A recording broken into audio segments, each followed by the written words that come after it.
Hello guys, good morning guys. Ngayon, may isi-share lang ako sa inyo regarding ito sa aking Honda Click, which is nagpaklas ako ngayon para maglinis ng aking panggilid. Ngayon, na-check ko, sira yung isang, ano pangalan na ito? Drive face ba to siya? Kasi kinayod siya ng itong slider piece.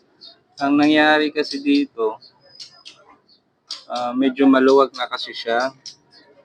Ngayon, pinabayaan ko lang. Then, kahapon or nung isang araw, may napansin ako medyo maingay siya. Yun na pala yun, kinakayod na niya yung drive face ko. Ito siya.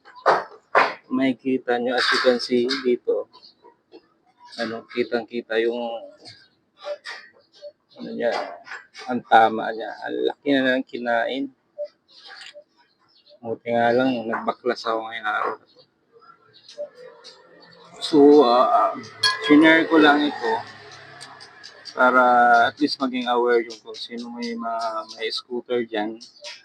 Aware sila na if alam nyo na medyo maluwag na yung slider piece nyo, so huwag nyo yung antayin ganito mangyayari sa drive piece nyo.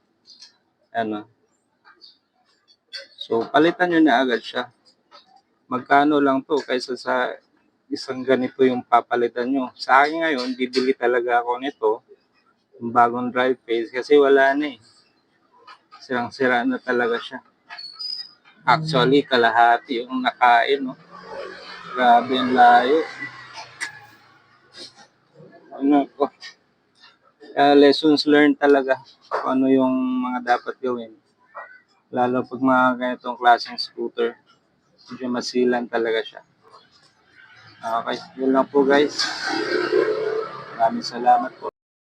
Alright guys, ito na, nakabili na ako ng set ng kasi hindi ka naman makabili ng ganito lang eh. So, kailangan set talaga yung bibilin mo. So, ang binili ko is JBT. So, alam naman natin na JBT is medyo pricey talaga to siya. So, nabili ko itong set na to sa worth ito ng 2,300 since sa mga shop lang kasi tayo dito bumili. So, hindi naman tayo bumili doon sa alam natin medyo mura na mga bilihan like Caloocan. So, ito na siya. Ito na. Hopefully, matibay-tibay siya. Sana lang. Okay, sabit na natin.